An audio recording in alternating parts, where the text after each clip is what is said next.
Pandian store சீரியலில் அடுத்த வர எபிசோடில் குழல் இருந்துட்டு இவ்வளோ கேவலமாக நடந்துக்கிறீங்களே, நீங்களாம் ஒரு பொம்பளையா அப்படின்னு சொல்லிட்டு பாக்கியத்தை பார்த்து கேட்கவும், அண்ணி பார்த்து பேசுங்க, என்னதான் இருந்தாலையும் அவங்க என்னுடைய அம்மா, உனக்கே இந்த வீட்டில் எந்த மரியாதையும் இல்லையா, இதில் உங்கள் அம்மாவுக்கு வேறு நாங்கள் மரியாதை கொடுத்து பேசணுமா, என் தம்பியை இப்படி ஏமாற்றி கல்யாணம் பண்ணியிருக்கே, உனக்கெல்லாம் அசிங்கமாகவே இல்லையா, இப்படி ஒரு கேவலமான ஒரு குடும்பத்தை இங்கே தான் பார்க்க முடியும்.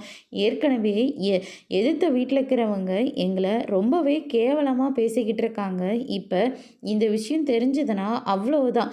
பாண்டியன் எங்கெல்லாமோ தேடி பொண்ணு கல்யாணம் பண்ணி வச்சுட்டான். இவ்வளோ பொய் சொல்லி தான் இந்த வீட்டுக்கு மருமகளாக வந்திருக்குன்னு தெரிஞ்சதுன்னா அவ்வளோதான். எங்கள் அப்பாவோட மான மரியாதை எல்லாமே போயிடும். தயவு செஞ்சு உங்கள் பொண்ணு உங்கள் கூடவே கூட்டிகிட்டு போயிடுங்க அப்படின்ற மாதிரியே சொல்லிடுறாங்க.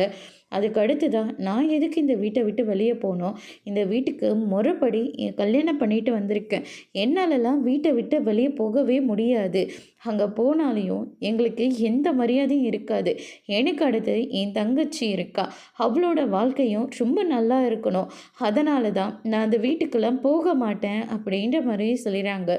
அவனுக்கும் என் தம்பி மாதிரி யாருன்னு ஒரு இழிச்சுவாயம் வருவாங்க, அதனால் அப்படி எங்ககிட்ட என்னெல்லாம் பொய் சொல்லி நடிச்சிங்களோ அதை விட பட மடங்கு பொய் சொல்லி கல்யாணம் பண்ணி வச்சுருங்க அப்படின்ற மாதிரி சொல்லிடுறாங்க.